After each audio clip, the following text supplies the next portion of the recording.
तर मला एकच म्हणायचं आहे की तुम्ही आमच्या गाड्यात साधा बैल असला आणि तुम्ही गाडी मारली तर तुम्ही जो आनंद साजरा करता आम्हाला मान्य आहे. तुम्ही नाचता उड्या मारता आम्हाला त्याच्याबद्दल काहीच प्रॉब्लेम नाहीये. पण ज्या दिवशी आम्ही एक नंबर करतो आणि आम्ही नाचतो मग ती हार सहन करायची ताकद ठेवायची. हे संघटनेला बी एक विनंती आहे.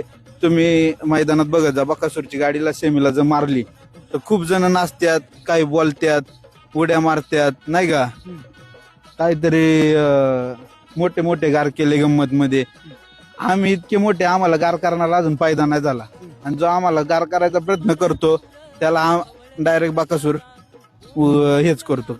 जे बोलायचं गरज नाही, मला बैलच उत्तर देतो.